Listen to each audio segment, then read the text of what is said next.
Doctora, tiene su Dígame. micrófono apagado. Disculpe, ¿se le fue el audio o es que no estaba No, escuchando? yo había pagado. Bueno, como ustedes han hablado y me gusta que estén atentos. No, la sarampión es una de las enfermedades más contagiosas del mundo y a pesar que hemos hecho tanto para poder combatirla, pues seguimos con casos de sarampión, ¿no? Inclusive acá que hemos tenido en el año 2000 ya no había ningún caso de sarampión y hoy continuamos con estos casos. Por eso es que, miren cuántas personas se infectan, una enfermedad muy contagiosa. En relación a ello, eh, podemos decirles, para que ustedes sepan, ya les dije, creo, el Ministerio de Salud, para que ustedes sepan por cultura, y porque no cultura tienen, porque ustedes dependen, el ente rector es el Ministerio de Salud, tiene dos viceministerios, el Viceministerio de Salud Pública y el Viceministerio de Prestaciones. El Viceministerio de Prestaciones, señores, consta de GOS, Dirección General de Operaciones de Salud, que está encargada de todos los hospitales, institutos, ¿no? Entonces, todos los hospitales, institutos, estaciones de salud de primer nivel, todo depende de este ministerio, porque al final tiene que ver con el aseguramiento. Pero yo, ¿cómo voy a asegurar si debo de tener, acuérdense, bien implementado mis institutos, hospitales y establecimientos de primer nivel? Eso de GOS, ¿no? Es importante que ustedes puedan tener un poquito ese conocimiento, porque a lo mejor le van a preguntar dónde están ustedes, en qué situación están. Entonces, es importante que ustedes puedan saber que es DEGOS, Dirección General de Operaciones en Salud, ¿ya? Ahí también pertenece ello. Acá pertenece también lo que es el SIS, o lo conocen ustedes como Aseguramiento Universal, y acá algo que ustedes deben de conocer que se llama la DIGEP. Eso no lo encontré en los libros, pero es bueno que ustedes lo sepan. Ay, qué bonito escribo. DIGEP es Dirección General de Personal de Salud en MINSA. Yo he sido directora también ahí de la Dirección General de Personal del MINSA. ¿Y qué hace este personal, esta Dirección de Personal del MINSA? Ese es el que se encarga de ver, ustedes van a ver, cuando haga qué, la Comisión Nacional de CONAREME. Cuando hagan su recentado médico, van a estar acá. Tiene que ver el CONAPRES, la Comisión Nacional de Pregrado en Salud, para ver cuántas facultades de medicina están, cómo está la docencia, cómo está el internado, y tiene que ver también el SERUNS, ¿no? El SERUNS de todos, ¿no? El SERUNS del médico, no solamente el médico, se ve obstetras, enfermeras, tecnólogos, inclusive ya entraron a ver lo que es ingeniería en salud, ¿no? Entonces es importante poder establecer todo eso que ustedes conozcan, puedan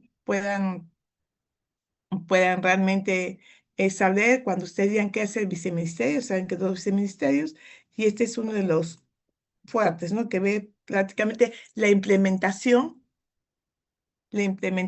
y todo en salud, ¿no? Aparte está también lo que es la Dirección de Planeamiento y Presupuesto, porque todo eso se hace con planeamiento y presupuesto. Si no hay dinero, ¿con qué lo hago? El otro viceministerio de Salud, señores, es el viceministerio de Salud Pública.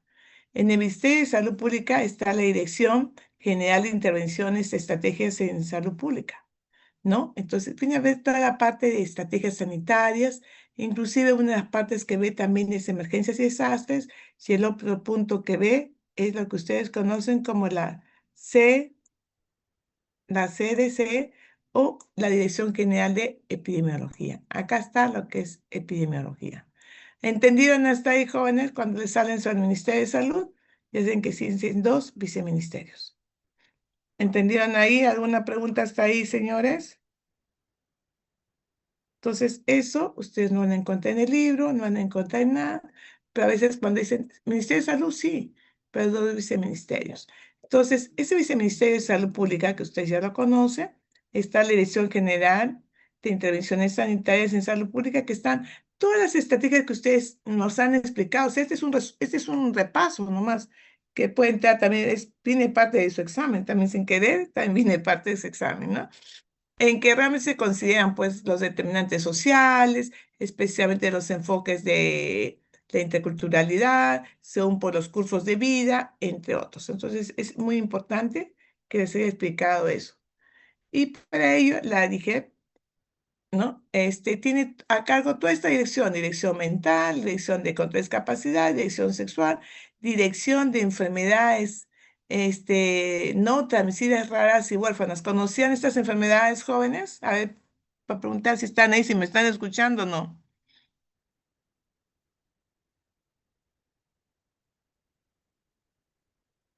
Adriana Lázaro, ¿conocías? Adriana,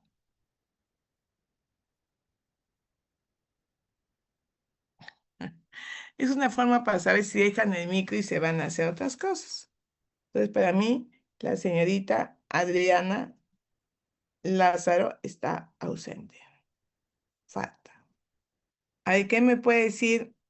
A ver, Ani Fernández, ¿conocía la Dirección de Enfermedades Raras y Huérfanas? Ani Fernández, Doctora, sí. ¿conocía usted la Dirección General de Enfermedades Raras y Huérfanas? Bueno, esa no es la ¿Sí o de no? NOT. ¿Conoce usted Dirección General de Bueno, Raras y Huérfanas? No, no había no. oído hablar de eso mucho. Sí, entonces, claro, pues estamos enseñando, ¿no? Es lo que me gusta muy bien, porque yo prefiero que me digan, no conozco, no sé, porque estamos estudiando, no se avergüencen, no sabe, porque le estoy explicando, miren de dónde viene, ¿no? Entonces, pues, muy distinto a su amiga, pues Adriana Lázaro, que está apuntada, que prende el micrófono y no está. Entonces, dirección, ella te da una prevención de tuberculosis, la intervención de curso de vida, promoción de salud, pueblos indígenas, inclusive enfermedades metancénicas, de VIH que habla muy su compañera, y ustedes dirán, pero sí, doctora, acá hay otras enfermedades que están por ahí, ¿no? Como salud mental. Entonces, una de ellas comenzamos a hablar, que es la Dirección General de la Discapacidad. Esa no está en la estrategia que ustedes han visto. Esta estrategia de discapacidad, pues, es una estrategia que también una dirección, perdón, ni siquiera es una estrategia, es una dirección, más que una estrategia, en las cuales tiende a difundir, pues, normas, ¿no? Apoyar reglamentos y otros para darles una rehabilitación y una certificación de aquellas personas que tengan alguna discapacidad a nivel nacional. Inclusive, cuando hay un concurso, ¿no? Ellos tienen 2 puntos más sobre todos, porque tienen ese problema de discapacidad. Y toda institución, todos deben de tener al menos el 5% de trabajadores con algún problema de discapacidad, no que por tener una discapacidad los podemos sacar. Ellos participan y ellos tienen un puntaje. Entonces, este es algo muy importante porque va a la inclusión, el ejercicio que tiene todo este, toda persona que vive en nuestro país, ¿no? Es un derecho de un ciudadano de igualdad de oportunidades. Entonces, existe una dirección de control de discapacidad. Asimismo, como dijo su compañera, pues hay una dirección de enfermedades no transmisibles, pero tiene nombre también de raras y huérfanas, se agrega a ella, ¿no? Porque sabemos que cuando hubo el problema del COVID, afloraron. A quién colocamos las vacunas? A los adultos mayores, ¿no? Colocamos a los niños y también aquellas enfermedades que son pues no transmisibles, dando hincapié a las enfermedades raras y huérfanas, ¿no? Porque ellos están algo así, más de 200.000 personas que tenemos en el Perú y en el ello, pues las actividades son muy específicas, ¿no? Que son importantes tenerlas de acuerdo. Entonces, la última clasificación te dice que estas enfermedades no transmisibles, raras y también comprendidas raras y huérfanas, están comprendidas pues lo que es el componente salud ocular, el componente enfermedades raras y huérfanas, el componente infecciones asociadas a la atención de salud, que ustedes la conocían antes como infección intrahospitalaria, ¿no? Ahora son las IAS, infecciones asociadas a la atención de salud, que vamos a tener un capítulo grande de ellos, ¿no? Si el componente salud ocupacional. Esto es a partir del 7 de mayo del 2023. Entonces, hay situaciones que ustedes no las encuentran en los libros. Entonces, todas ellas pertenecen a las enfermedades que a la Dirección de Prevención y Control de Enfermedades No Transmisibles Raras y Huérfanas. Miren dónde está salud ocular. ¿no? Este es a partir de mayo de 2023. Y ahí lo tienen las enfermedades raras y huérfanas que justo el día de hoy y mañana, si ustedes han visto bien lo que es su aula virtual, ya está colocada cuáles son las enfermedades raras y huérfanas y especialmente la estrategia que se tuvo para poder incluir y ser los primeros en darles una prevención y control para disminuir los daños y más que todo para las vacunaciones de COVID, ¿no? Fueron los primeros que pues, pudieron vacunar por implicancia del riesgo que tienen estas personas. Entonces, se han formulado normas, lineamientos y en unas actividades especialmente de salud pública relacionadas a lo que es raras y huérfanas que lo vamos a ver en la práctica del día de hoy y de mañana. Otras son las infecciones asociadas a la atención de salud, que son las CIAs. Antes ustedes la conocían como infección intrahospitalaria. Las CIAs son enfermedades que uno adquiere después de las 24 horas de estar en el hospital. Porque, el ejemplo, yo vengo por una fractura, vengo por una situación, por una apendicitis, pero sin embargo, salgo con otra infección, ¿no? Entonces ustedes dirán, ¿por qué ahora? Pero si la han operado, ¿cómo la sacan en 24 horas? Porque no quieren tener estas infecciones. Ha dado a luz en el centro de salud y antes que cumpla las 24 horas nosotros le damos de alta. Dirán, pero qué malos, no, porque queremos que no la persona, si vino para una atención de parto, pues no salga con una infección intrahospitalaria, una situación que se debe de incluir, sacarlas y no tener ahí. Porque no es justo que vaya por una fractura y salga pues con una apendicitis, perdón, y salga con una influenza, salga con una situación que ha podido ser evitable, ¿no? Entonces, esta atención de las CIAs se ve en los hospitales 2 y 3, pero ahora con la nueva gestión se ve en todos los establecimientos de salud para evitar estos brotes epidémicos. Y para ello, acuérdense, si alguna vez les pregunto, es un punto muy importante de medir la calidad de atención. Cuando una vez en el examen para el segundo examen les ponga, ¿cómo mido la calidad en un hospital?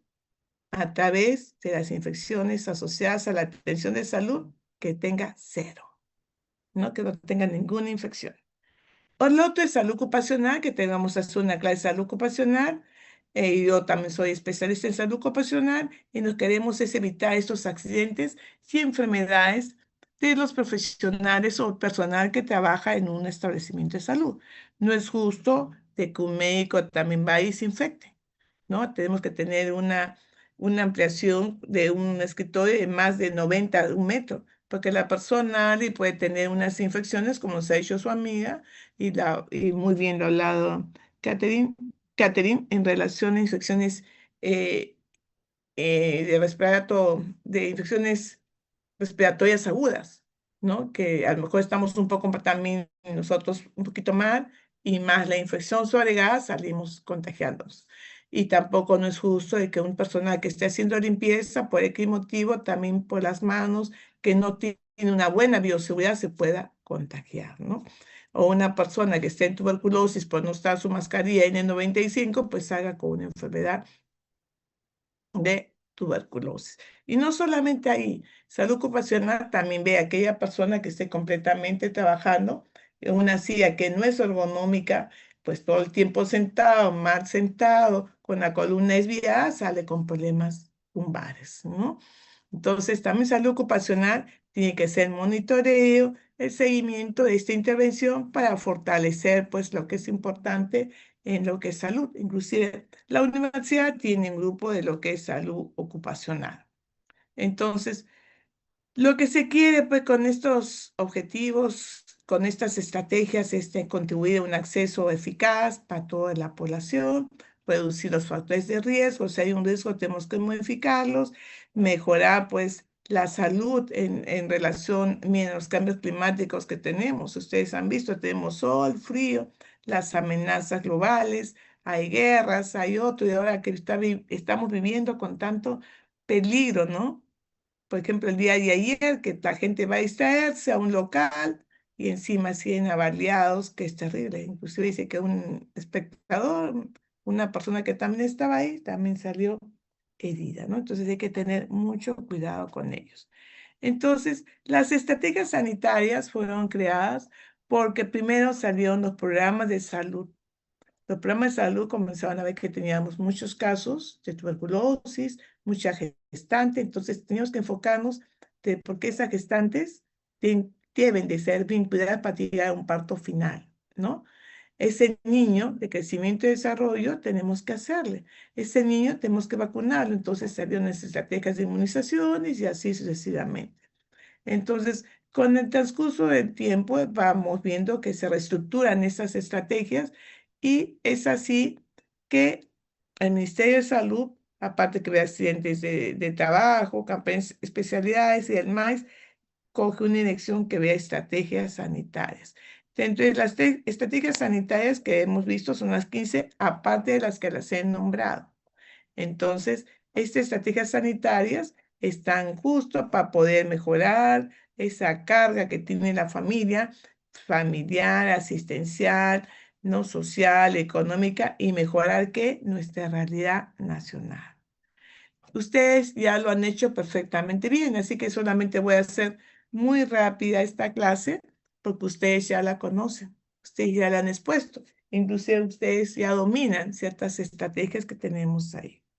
Entonces, una de las estrategias que tenemos es la estrategia de prevención y control de enfermedades metancénicas, más aún que tenemos este cambio climático, que tenemos que dar énfasis a lo que es pues el dengue, ¿no? Ustedes lo han visto muy bien, hay factores de riesgo que hemos tenido, sumado al Zika, chikungunya, oropuche que hemos visto, y hay que tener las mejores medidas de control para nuestra población dando hincapié que la malaria, dengue, batonera, leishmaniasis y trypanosomiasis, que ustedes conocen como Chagas, pues entran a este abordaje de prevención de enfermedades metancénicas.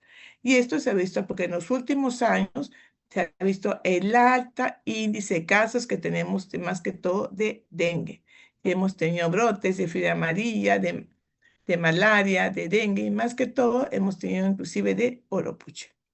Entonces, lo que se quiere con esta estrategia es disminuir que estos vectores como la chirimacha, los anófeles, los aedes y todo lo demás, pues disminuyan para no tener este problema de estas enfermedades tanto en Mayaro, entre otras. El otro es la prevención y control de ITS y VIH. Y realmente nos cayó a pelo muy bien la intervención de Almendra. Almendra nos habló, miren la incidencia que hay de niños, adolescentes, ¿no? Que tenemos con estos casos de VIH. Inclusive ahí está el SIDA y la hepatitis, que lamentablemente esta es una enfermedad más que todo por transmisión sexual o también directo, ¿no? Directo a través de la madre al niño. Entonces, lo que se quiere que hacer, pues, es que esta enfermedad que se diagnosticó por primera vez en el año 1983 y que ahora lo tenemos, pues llegar a ese público objetivo, ¿no? Las personas que viven con VIH, al grupo de alta prevalencia, especialmente en esos sitios que nos ha hablado nuestra amiga, a los recién nacidos con madres de ITS y VIH y a la población general. Y no olvidarnos que la hepatitis es mucho más contagiosa que el VIH. Entonces acá tenemos los casos de VIH que hemos presentado y se supone que hasta el 2024 ha disminuido y aún no tenemos el reporte del 2025, pero siempre están sumamente altos. La otra estrategia que tenemos es la estrategia de la tuberculosis. ¿No? Estrategia de la tuberculosis, hemos visto que somos un bolsón de tuberculosis en toda Latinoamérica. Después de Haití, y entre Bolivia y nosotros estamos peleando quiénes estamos con más alta tasa, ¿no? Entonces, esta estrategia sanitaria de la prevención del control de la tuberculosis es un problema grande de salud pública, ¿no? Este problema, y más aún cuando tenemos estos casos de VIH y tenemos que cuidar también a aquellos menores de 15 años, que es hacerle hay que hacer la profilaxis, y también pues aquellos que tienen pues casos de personas que viven con ello. Y una pregunta examen sería, ¿cómo mido a aquellas personas que tienen tuberculosis y se contagian? ¿Con qué tasa realizaría? Doctora, ¿sería la tasa de ataque? ¿Pero qué tasa de ataque? Tasa de ataque, muy bien, pero ¿qué tasa de ataque? Es tasa de ataque secundario. Cuando tengo un caso de tuberculosis y ese caso de tuberculosis comienza a contagiar a la mamá, al hijo, a la prima, y esos que se han contagiado se toma la tasa de ataque secundario, ¿ya? No se van a olvidar. Entonces, en relación a ello, hay que ver esas tasas de ataque secundario, ¿no? Donde la transmisión de estos gérmenes de la tuberculosis pues requiere de unas pruebas adicionales y mientras más carga bacteriana tenemos, peor va a ser el tratamiento. Y ahora no solamente tenemos el tratamiento convencional, sino tenemos los multiresistentes, ¿no? Y entre otros los XDR, ¿no? Que es terrible tener una enfermedad que no le cabe pues ningún antibiótico ni nada, porque está haciendo resistencia, ¿no? Como los XDR y entre otros. Entonces, la tuberculosis, por si acaso, siempre es bueno que ustedes también lo conozcan. Es importante que este aumento lo hace un compromiso de inversión en el Ministerio de Salud para un tratamiento a todo paciente que tenga tuberculosis. Es un tratamiento a nivel de médico, enfermera, técnico, porque el tratamiento es observado. Tiene que venir el paciente y ver que le observo que tome las medicinas. Como son muchas, dejan de tomar y siguen contagiándose. Entonces, lo mejor es tener una persona que esté completamente observando que tome las medicinas, ¿no? Y aparte también se habla con la municipalidad porque estas personas reciben una bolsa de víveres para mejorar su alimentación, ¿no? Que está a base de leche, aceites, entre otros. Entonces, es muy importante también conocer los indicadores, la tasa de notificación de casos de tuberculosis, cuántos casos tenemos, el porcentaje de tuberculosis extrapulmonar. También tenemos tuberculosis que es ganglionar, entre otros. El porcentaje de tuberculosis multidrogo resistentes, ¿no? Luego tenemos el porcentaje de tuberculosis monoresistente. ¿A qué está haciendo resistencia, no? El porcentaje de tuberculosis meningia en niños menores de 5 años. Y tenemos esos casos. Y lo que no queremos llegar al porcentaje fallecido por tuberculosis. Ahora lo que se está viendo, que, que esta tuberculosis siempre se está juntando con el VIH. VIH, tuberculosis, tuberculosis, VIH, y ahora se está agregando tuberculosis, no saben por qué, con diabetes. Luego también lo peor es que tengamos una alta tasa de porcentaje de recaídas y el porcentaje de abandonos. No podemos dejar nosotros que se vaya el paciente. Tiene que ir porque se va el paciente para seguir contagiando, que queremos que la persona se sane y nuevamente a su trabajo. Ahora, la tuberculosis, en los casos que estamos viendo últimamente, claro que hay una gran incidencia que tiene que ver mucho el factor socioeconómico, eso sí, pero se ha visto que también hay en profesores, hay en alumnos de arquitectura, de otras universidades, inclusive hay en alumnos de medicina, inclusive en algunos médicos, algunas enfermeras, también nuestro personal de salud se enferma. Cuando hablamos de prevención de daños no transmisibles, pues tenemos lo que es la hipertensión, la diabetes, la obesidad, dislipidemia, salud renal, de problemas de renal, discapacidad y también lo que hemos empleado, lo que enfermedades raras y huérfanas. Entonces, este problema viene que cada vez se van duplicando más los casos, ¿no? Tenemos más casos de muertes por estas enfermedades no transmisibles, especialmente por la hipertensión, la diabetes, problemas cardiovasculares que al final, como hemos visto, viene a formar una parte grande de lo que es la carga de la enfermedad, ¿no? ¿No? La carga de la enfermedad, en las cuales vemos pues que existe este mal crónico y que es importante tener a cuenta ello.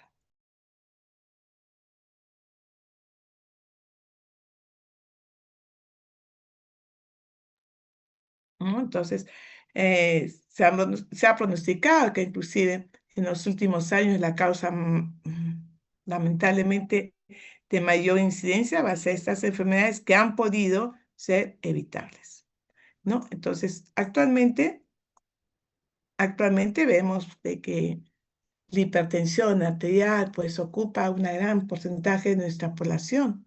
La mayoría cuando llega a una cierta edad, los 50, 60 años, ya toman sus pastillas, ¿no? Para hipertensión, para la diabetes, para el colesterol, ¿no? Y son situaciones que debemos fomentar desde ustedes que son jóvenes.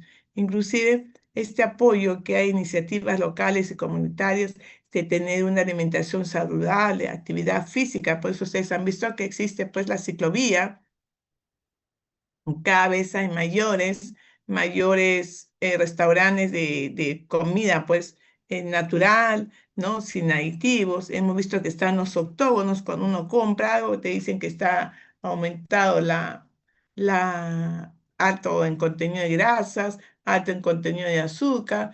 Entonces son situaciones que se debe de observar, al menos para que ustedes puedan tener pues su futuro de sus hijos completamente sanos, ¿no? Teniendo un buen hábito de consumo y no teniendo hábitos que realmente pueden ser nocivos. Otra es la seguridad vial y cultura de tránsito. Se vio que realmente había mucha causa de muertes y discapacitados a consecuencia de este año. Ustedes han visto que chocaron, ¿no? Que hubo un accidente, perdió una pierna, perdió algo. Entonces no es justo que por personas que no tienen una buena cultura de tránsito, no solamente, ojo, el conductor, también el peatón. La vez pasada estaba viendo que la mamá pues está con el celular, está con su cochecito con el niño y el hijito de 2 años persiguiendo una pelotita, pasó un carro y miren lo que pasó, ¿no? Entonces, también hay que ver, el propio peatón tiene que tener muchos cuidados. Entonces, este desafío implica que realmente tengamos que modificar nuestro tema de seguridad vial y es un problema que también tiene que ver epidemiología, ¿no? En todo ello. Inclusive dice que el tercer domingo de octubre de cada año se hace un día de la seguridad vial. Espero que ustedes me digan algo. Ya estamos en octubre, ¿qué podemos hacer? Pues el Día de la Seguridad Vial, ¿no? Que es importante. Acuérdense que esta es una estrategia que fue pues, creada por el impacto muy grande que se tiene socioeconómico, ¿no? Miren las muertes que tienen aquellas personas que quedan discapacitadas y que puedan, bueno, de nuevo, pues, llegar a trabajar, ¿no? Entonces, la OMS dice que estos factores de riesgo ocupan tres grandes elementos. Uno es el humano que no toma conciencia. El otro es el vehículo, que son vehículos que no han tenido en su gran mayoría, no tienen, espérate, ¿quién entró ahí? Un ratito es que me estoy hablando y me confunden los niños que entran. Jesús, José Luis, ya acá te están dando. ¿No? Entonces, uno es el humano, pues la persona que no tiene brevet, vio una vez pasada que chocó, mató y tanta cosa, no tenía brevet, no sabía manejar, una persona pues completamente que está viendo que no tiene cómo le pueden dar un carro. El vehículo, que el parque automotor también es viejo, no pasa lo que es pues su mantenimiento y es importante tener mantenimiento de esos carros y el entorno, ¿no?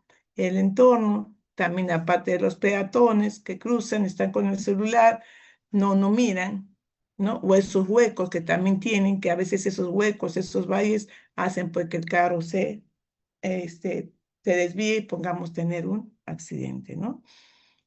Entonces, hay un rol que tenemos muy importante, un rol científico, pues podemos hacer muchas investigaciones en relación a estos accidentes de tránsito, ¿no? Tenemos que hacer un rol informativo porque tenemos que decir, ojo, miren, tenemos que prevenir estos accidentes. Ustedes vieron que hace muchos años, la mayoría de ustedes cuando era niñito, en esa época nos forzaron a que todo el mundo use su cinturón.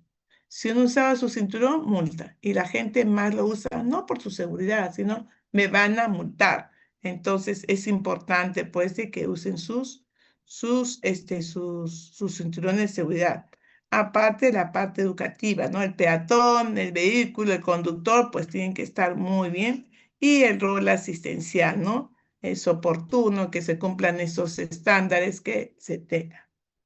Entonces, con todo ello, llegamos a lo que es pues, la estrategia de salud sexual y reproductiva, que ustedes ya la conocen perfectamente muy bien, han hablado muy bien, que esto se vio pues en el año 1994 sobre estas reformas que se tenía que tener frente a este concepto de internacional de lo que es la salud sexual en todas partes del mundo.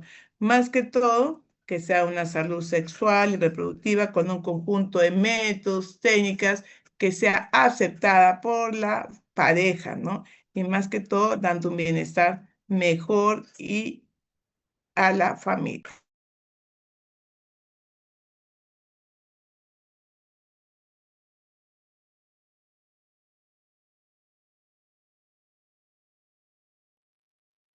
Y en relación a ello, ese modelo de intervención trata y tiende a llevar a tener pues una atención de prenatal en sentido humanístico, ¿no? No solamente ver a la gestante, sino también a ese niño que está en sus entrañas. Tenemos que tener un fortalecimiento de urgencias y emergencias obstétricas, por eso hay centros que tienen 24 horas al día, como es nuestro centro de salud, entre otros que hay, para una atención, para el cuidado de la gestante y del niño. Enseñar pues lo que es un parto institucional, la detección de violencia también, ¿no? La prevención del embarazo no deseado a través de una buena planificación familiar y sobre todo, ¿no? Evitar lo que es el cáncer, este cáncer, ¿no? Que también tiene que ver mucho con el cáncer de útero, cáncer de mama, entre otros, o la transmisión vertical que se tiene hacia el niño, ¿no? Cuando la madre tiene un VIH, un SIDA, y aunque no lo crean señores, señoritas, pues tenemos casos muy altos de sífilis. Sería bueno hacer un trabajo de investigación sobre ello. Otra que tenemos es la salud de pueblos indígenas.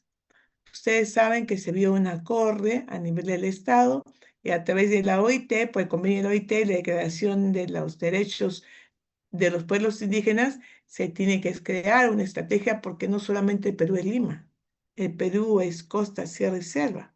Por lo tanto, teníamos que reivindicar a ese movimiento indígena, a ese movimiento campesino, que en las últimas décadas no tenemos una equidad. El médico a veces, la obstetra, la enfermera, el tecnólogo, es forzado a cumplir pues sus serums en esos pueblos que realmente se necesita.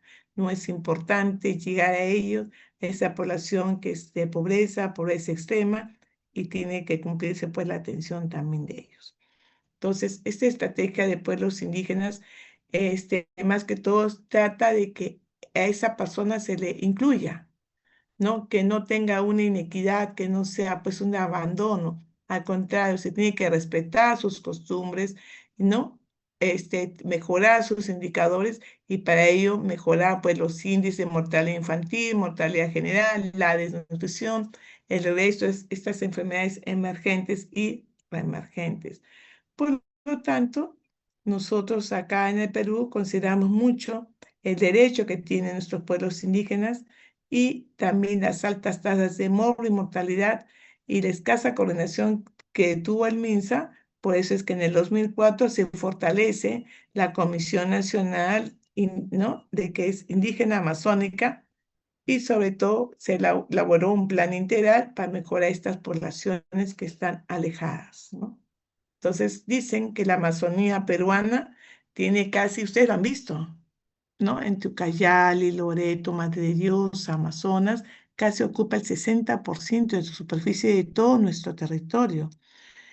Y ahí tenemos, pues, como ustedes lo mencionan, 11 regiones, 34 provincias, 118 distritos. ¿Y por qué no decirlo? Tenemos 1.786 comunidades nativas, ¿no? Y en relación a este proyecto de titulación que se le dio a ellos, se estableció que habían 5.818 comunidades quechua hablantes y aymara. Entonces, es importante también establecer, pues, que el médico sepa hablar también quechua, ¿no? Y por eso es que nosotros en la nueva currícula ven que sus compañeros están hablando el quechua médico. Entonces, ¿para llegar a qué? A nuestra población. Entonces, el Perú con estos grandes esfuerzos, ¿no?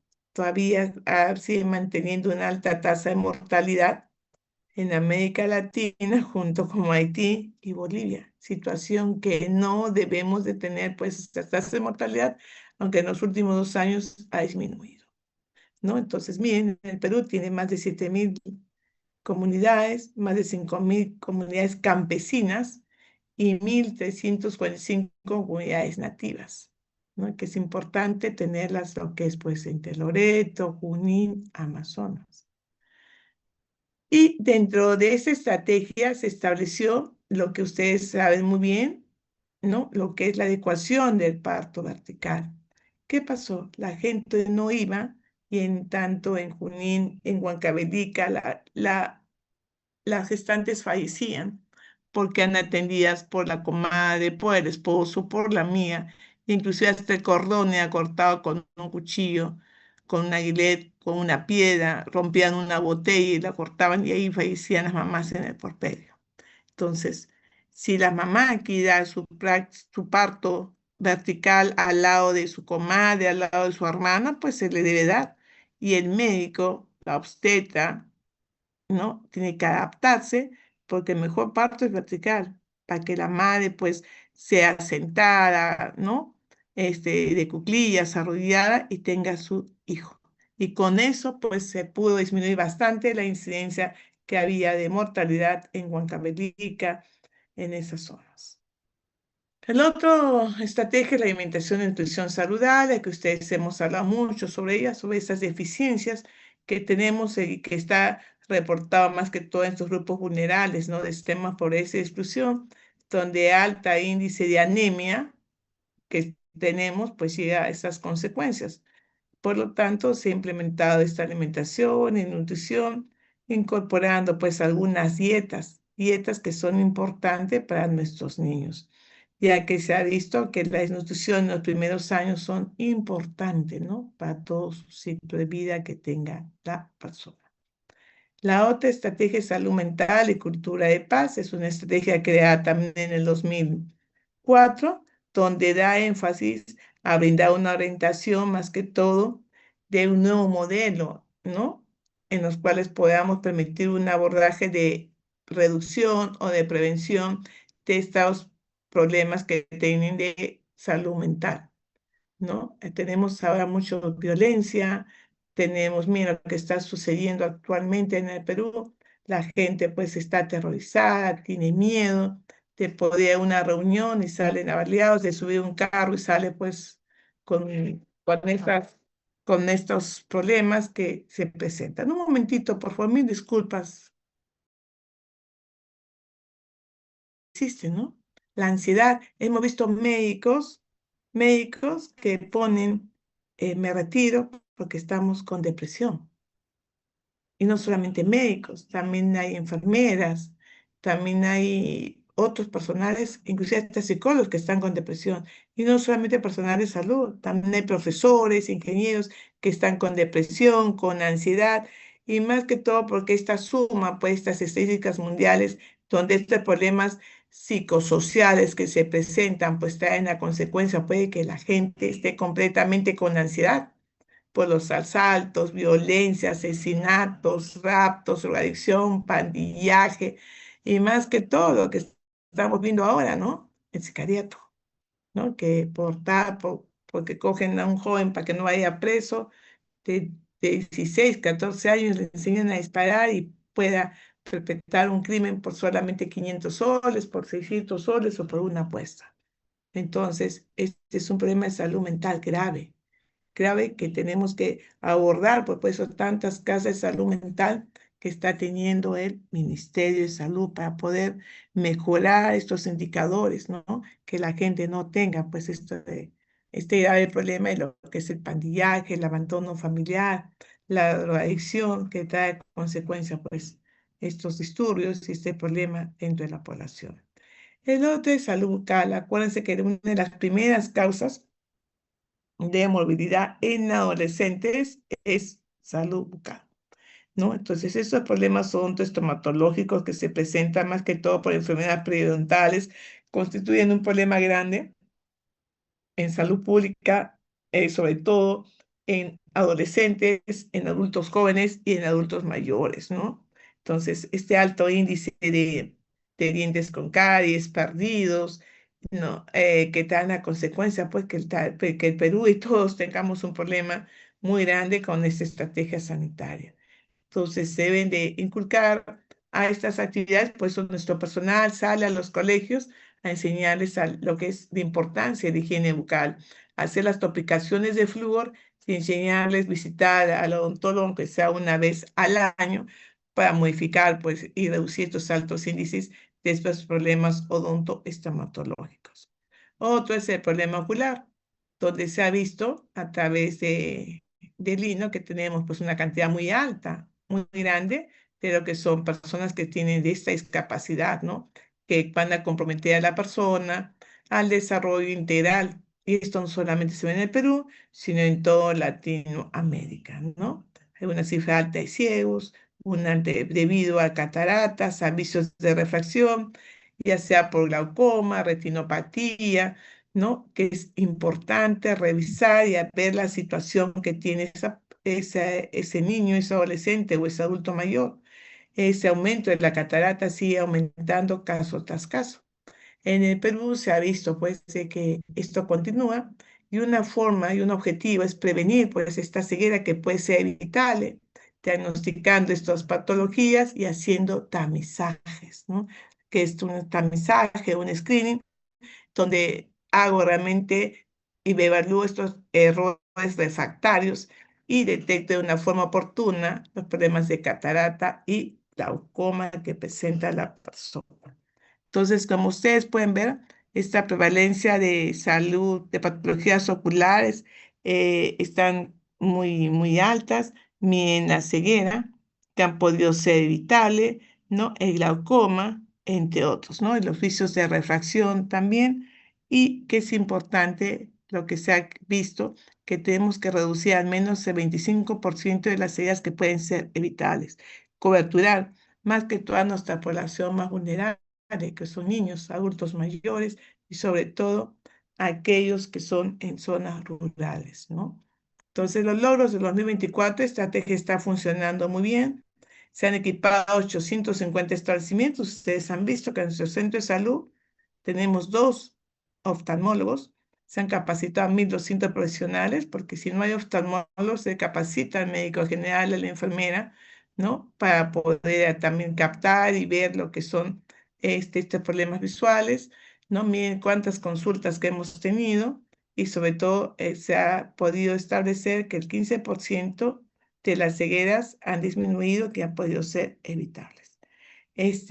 También se ha visto de que se han hecho estudios de prevalencia, protocolos de diagnóstico, y no solamente se trabaja nosotros solos, sino se hace una articulación intersectorial, como son ustedes, con la red de servicios oftalmológicos, con lo que son sistemas de referencia, con lo que son, pues, también algunas organizaciones civiles, ustedes que son de universidad, dictando charlas para ver cuánto tiene de refracción o cuánto tiene de visión esa persona.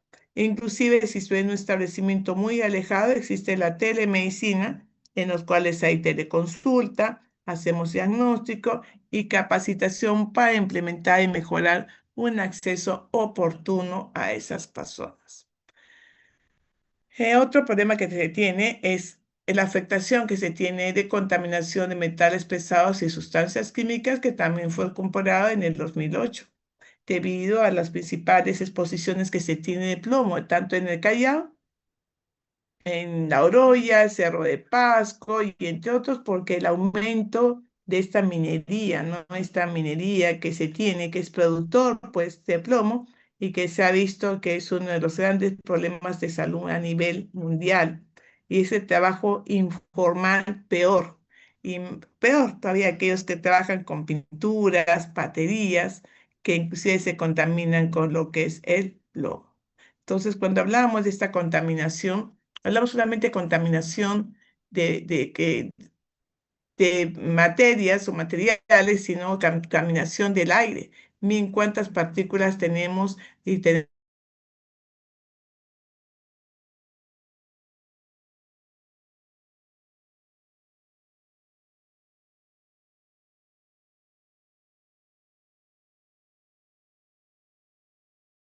que hemos tenido de bronquitis crónica y así como de otras enfermedades, tenemos que eliminarlas o disminuirlas. Nuestra contaminación de estas aguas en busca de oro, del mercurio, también hace grandes problemas en nuestra población, ¿no?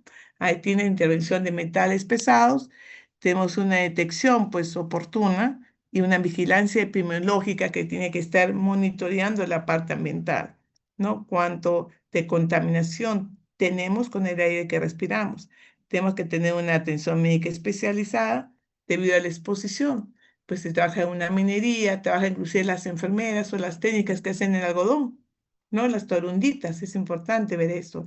Hacer un diagnóstico diferencial con exámenes toxicológicos y sobre todo hay que hacer un seguimiento. Realmente este problema que se ha afectado por este metal pesado, pues vuelva de nuevo a la sociedad, ¿no?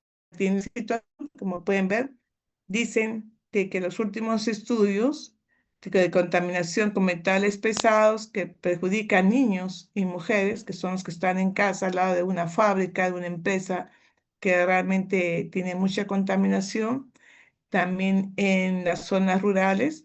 Tenemos que en Lima existen 15 distritos que siendo afectados, ¿no? Mina Libertad 12, Junín 18, Pasco 8, Cajamarca 22 y Mina Población expuesta. En casos identificados por metales pesados, que gran cantidad se tiene en lo que es Junín, ¿no?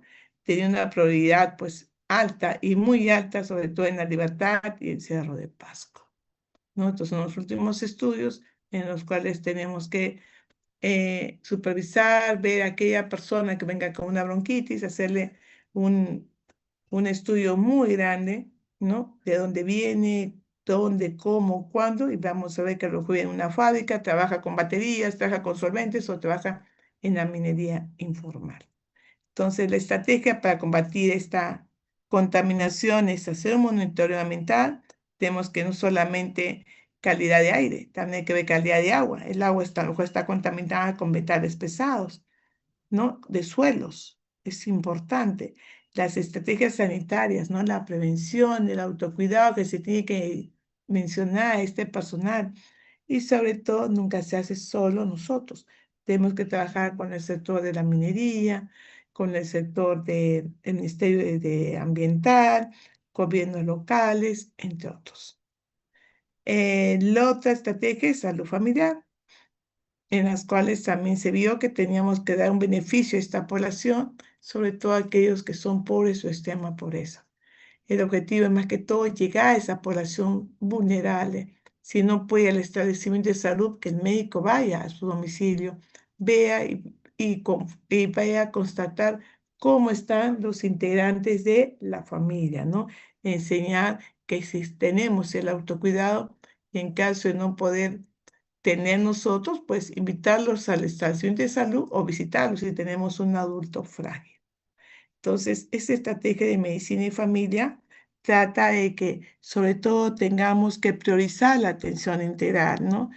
Y desde nuestro primer nivel, desde un puesto, desde un centro de salud, tenemos que darles, pues, más que todo, enfocar a esa formación especializada. Sabían de que el médico de medicina de familia debe de ganar más que otros especialistas si trabaja en el primer nivel, ¿no? E inclusive se están pidiendo que hayan más residentes en lo que es la medicina familiar en universidades. También se está en el enfoque familiar, ¿no? Que lleva un contexto de los determinantes sociales de la población, cómo está formada, cómo están sus integrantes, cómo trabajan con las comunidades y sobre todo establecimientos de primer nivel deben ser fortalecidos, ¿no? Hay que fortalecerse para dar un enfoque preventivo profesional. El dar a ustedes esas charlas para mí es muy bueno porque realmente estamos llegando a lo que es la comunidad. Estamos llegando a la prevención de estas enfermedades que en un momento puede ser una carga grande para la familia. Ahí está la implementación de medicina familiar en el Perú. Se está pidiendo que haya una formación académica de residentes, ¿no? Y también que estos también sea una docencia en servicios de salud. Tenemos que establecer la práctica asistencial, manejo de enfermedades crónicas, la coordinación con todos los géneros, de que sea una medicina integral y el trabajo comunitario. No tenemos que llegar a la familia, a esa familia vulnerable, la participación pues con la municipalidad, la participación con la iglesia, entre otros, y llegar a lo que es la parte de salud pública territorial. La zoonosis, pues es otra que ustedes lo conocen, lo han hablado perfectamente. Más que todo es un problema grande de salud pública en los cuales tenemos que mejorar nuestra realidad, teniendo como objetivo, ¿no?, este impacto de mejorar la atención integral de ellos. Con ello tenemos que eliminar la rabia, el control de la peste, el control de brucelosis, el carbunco, la toxoplasmosis, cisticercosis, entre otros. Entonces, en el Perú se ha visto la meta es eliminar la rabia, pero la rabia es muy difícil eliminar la rabia silvestre. Ustedes han visto que en el mes anterior se está vacunando todos los perritos de una forma gratuita, pero ¿cuántos perritos se dejan sin vacunar? Pero ojo, se está controlando. Una parte de controlar también es epidemiológicamente y según zoonosis, es aquellos perritos que mueren atropellados, llevar la cabecita y llevarlos al centro antirrábico para ver si tiene corpúsculos de Negri, para ver si realmente ese perrito ya tenía rabia o no. Entonces es importante hacer esa vigilancia de los canes. Y sobre todo es muy difícil controlar la rabia silvestre. ¿Se imaginan controlar la rabia silvestre a través de murciélagos u otros? ¿No? Aunque las últimas estrategias que se han visto, se pudo llegar a que tenía un alto índice de PEPU, y madre de Dios, ¿no? Que inclusive en el 2009 se detectó los últimos casos de rabia canina. Ahí está los números de casos de rabia que hemos tenido, pues hemos tenido 0, aunque una incidencia de casos hubo en el 2024. Las inmunizaciones, lo vamos a pasar rápido porque ustedes son expertos en inmunizaciones, inclusive han sido vacunados, en los cuales siempre se tiene que hacer la eliminación completa de qué, no va a ser que sea pregunta examen para el próximo examen, de la viruela y la poliomielitis, ¿no? No queremos, han sido erradicadas a nivel del Perú y queremos pues que las otras que se puedan eliminar pues sean los problemas de tos convulsiva, del tétanos, tétanos neonatal, pero aún pues seguimos peleando con ello, ¿no? Inclusive hemos tenido también muchos casos de gripe aviar, de COVID, las vacunas, ¿no? El calendario de vacunación, que ustedes lo conocen perfectamente bien y que tenemos que inmunizar y proteger. El último caso que hemos tenido de polio ha sido en el año 1991 y la eliminación de tétanos natal hemos tenido en 1997 porque la madre se le exige, se le solicita con mucha delicadeza que se vacune para que su hijo no nazca con tétanos neonatal. La eliminación de rubiola congénita hemos tenido en el 2006 y en el 2002 pues se supone, el último caso de sarampión que tuvimos, aunque tuvimos últimamente 3 casos de sarampión. Sí, el control de la fiebre amarilla que queremos seguir controlando con las vacunas, pero que la gente aún no se vacuna. Entonces, por lo tanto, las inmunizaciones el objetivo es eliminar, controlar y erradicar enfermedades que deben de ser inmunoprevenibles. Está entrando el señor Miguel Ángel Rubén Paico. Poco más entra la salida. Entonces, hay que ver estos eventos que se producen cuando una persona es vacunada, porque también puede haber eventos adversos, y el aumento de estos casos que pueden ser evitados, pues tenemos que seguirlos, porque hay que invitar a la población de que se vacune para evitar estos brotes o estas epidemias de enfermedades que pueden ser prevenibles. Ustedes ya conocen el calendario de las vacunas, mejor que yo creo, lo conocen, para evitar estas enfermedades, ¿no? Como el tétano, cáncer por hepatitis, meningitis por TBC, difteria, que hemos tenido 2 casos de difteria, el año pasado la sarampión, parotiditis, rubiola, fiebre amarilla, entre otras, ¿no? Enfermedades que deben ser evitadas por, por las vacunas. Entonces, ¿qué pasó? ¿No? En un tiempo en la que realmente la gente comenzó a decir, pues, tenemos problemas porque hay un aumento de la fiebre porcina, ¿no? Se vio que habían casos de adultos, de niños, inclusive California, Estados Unidos, decía, está muriendo gente porque tenemos la famosa gripe porcina, una alarma a nivel nacional. Se dijo pues de que tenía una combinación de la gripe aviar, lo que está aumentando. Yo dije, no, es la combinación de los cerdos. Con el virus humano, pues esta combinación hace que tengamos un brote pandémico que es la influenza. Y al final tuvimos una combinación, ¿no? Combinado de aviar y humano. Me refiero a la pandemia del 2009, donde realmente hubo una gran incidencia de casos de infección respiratoria que llegaron a México y se comenzó la pandemia del 2009, conocida como influenza A H1N1. Entonces, estos casos que apareció en el año 1918, el H1N1, fue por una pandemia que hubo de la gripe española, posteriormente hubo la gripe asiática, la de Hong Kong, y en el 2006, pues, también hubo una gran alta incidencia para combatir en el 2009, que era causante de la influencia del H1N1, situación de que hasta ahora nos vacunamos y gracias a la vacuna, que son todos los años, ustedes no tienen esta enfermedad. Entonces, las pandemias que aparecieron fue la pandemia española, que mató, dicen, de 50 a 100 millones de personas, la asiática por H2N2, que tuvo 1 a 4 millones, la de Hong Kong en el 68, que tuvo 2 a 5 millones. ¿Y cuántos millones de personas murieron por el COVID, señores? A ver si están ahí o se me han ido. No va a ser que sea pregunta examen. ¿Cuántas personas fallecieron por COVID a nivel mundial? ¿Qué me dicen, jóvenes? A ver si están ahí. Alrededor de 15 millones, doctora. A ver, ¿quién da más? ¿Quién da menos? ¿Qué dicen? A Doctora, ver, chicos. Dígame. 7 millones, doctora. ¿Qué dicen? ¿Quién da más? ¿Quién da menos? Jóvenes, a ver. A ver, jóvenes, ¿qué dicen? doctora, ¿Cuántos han sido? ¿Cuántos millones?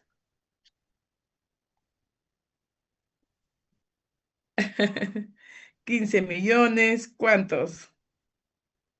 Realmente hablan sobre 7 millones a 15 millones, inclusive dicen que se estima, si no me equivoco, creo que 14,5, 14,9 millones de personas que fallecieron, ¿no? Que otros suman por otras causas de muerte, pero a nivel mundial, ¿no? Casi ya se suma ya a la gripe española.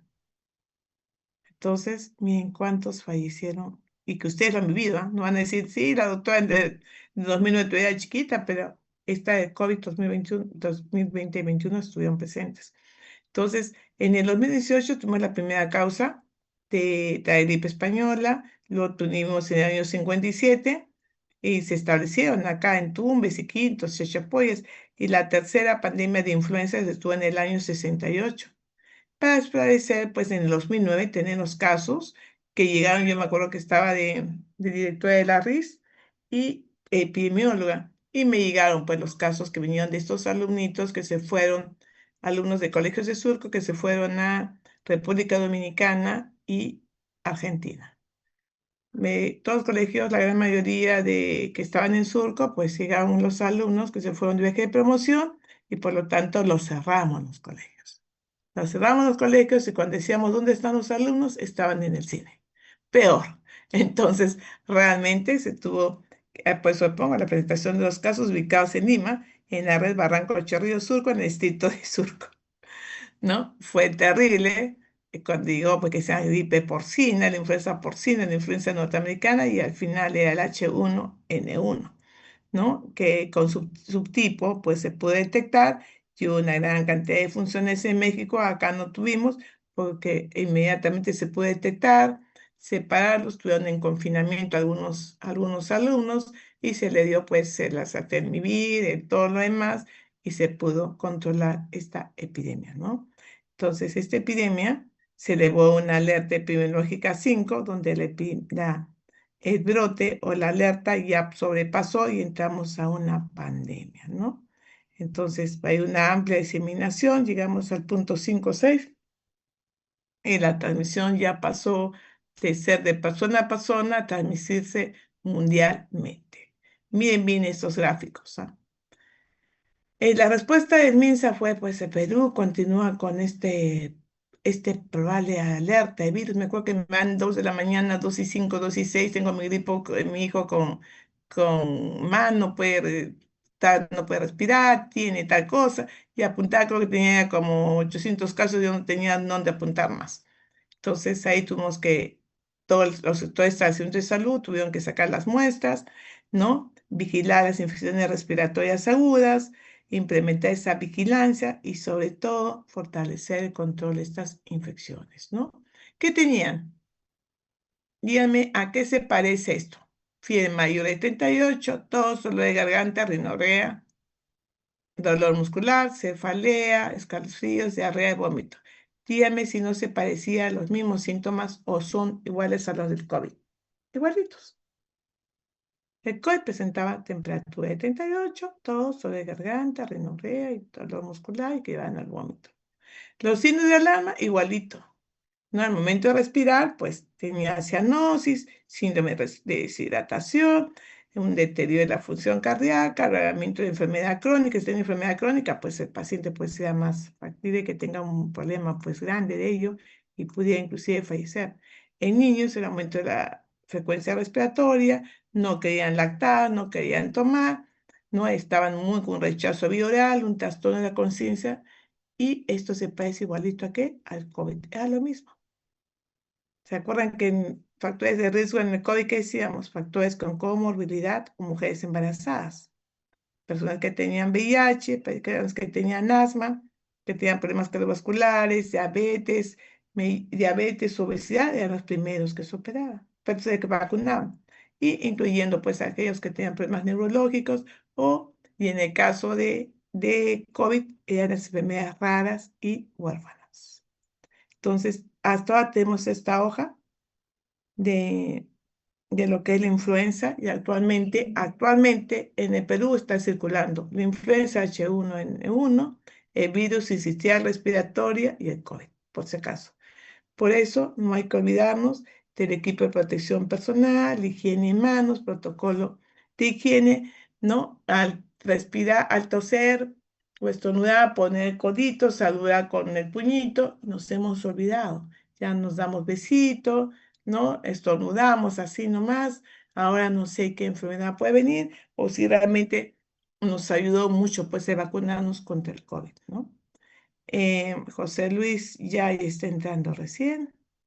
Y lo mismo que ustedes miren, se toma la vía, no sé si alguno de ustedes se le habrá tomado, la muestra a nivel hisopado, ¿no? A nivel que te frotaban, que ganas de vomitar, te ponían a nivel nasofaringeo también, y las pruebas que salían para influenza, igual que las de COVID, ¿no? Influenza, el aislamiento y el PCR a tiempo real para detectar. Y en esa época apareció algo que realmente nos dolió mucho, ¿no? La muerte por difteria. Estas plaquitas, donde realmente por la falta de la vacunación fallecieron por una persona adulta y una niña de 4 años, que en menos de una semana fallecieron por estas membranas grisáceas. Estamos hablando de qué? De la difteria, enfermedad que pudo haber sido evitada. Entonces, con todo lo que hemos hablado, las prioridades del 2024 al 2030 según el Ministerio de Salud dice que tenemos que tener pues una mejor educación, un ambiente saludable, tenemos que lograr un impacto saludable a nivel de la población que tomen conciencia, no solamente acá en Lima, en Piura, en Arequipa, en todos lados. Tenemos que tener una equidad territorial, ¿no? ¿Qué quiere decir? Tenemos que llegar a esa población vulnerable, esa población con riesgo, Tenemos que fortalecer el primer nivel, tenemos que salir a la comunidad y más que todo aquellos que son urbanos marginales. Y ojo, que no se olviden, investigación aplicada. Tenemos que desarrollar estudios epidemiológicos, ¿no? Una evaluación si realmente las intervenciones sanitarias, la vacunación está llegando, por qué las personas no se vacunan, por qué la gente no va apenas tenga un problema, no va al establecimiento de salud, que es importante, no poder ver si realmente estas orientaciones políticas y públicas están llegando a la población, si la gente sabe, desconoce que tiene el SIS, si la gente sabe prevenirse enfermedades tales como enfermedades como el dengue, que yo sé que se va a levantar ahora bien cómo está el sol, la cantidad de llueve, sale agüita y ahí si hay una AES por ahí va a ser un caldo de cultivo. Entonces, son prioridades que tenemos que tener para estas estrategias nacionales. Muy bien. ¿Alguna? Algunas noticias. Y me salió algo sobre la tosferina ahorita en la parte Sí, sí, de las aumentando. poblaciones indígenas, pero estaba leyendo de que aún el Ministerio de Salud no lo considera como que una emergencia slash epidemia, a pesar de que ya los casos han incrementado bastante, hay bastantes fallecidos. Y, o sea, por qué no lo consideran aún como una epidemia? Generalmente lo consideran brotes porque está siendo localizado. Son brotes en cada sitio. Cuando ya pasa de ser brote, si no pasa ya de esa parte que está siendo localizada, pasa a más de 10 o 20 familias, decimos que estamos en una epidemia. Por eso es que recién dice que estamos en un brote. Brote no lo dice epidemia. Pero sí estamos en brote y fuerte de lo que es pues, lo que usted ha mencionado. Enfermedad que ha podido ser evitada por inmunizaciones. Con es justo que estemos falleciendo niños, ¿no? Por enfermedades pues, que han podido ser evitadas. ¿Cómo va a fallecer un niño de tos convulsiva, ¿no? Es terrible. Así es, por eso está considerando como brotes. Wilfredo, dígame. Ah, no, Wilfredo sí está entrando a clase. Wilfredo,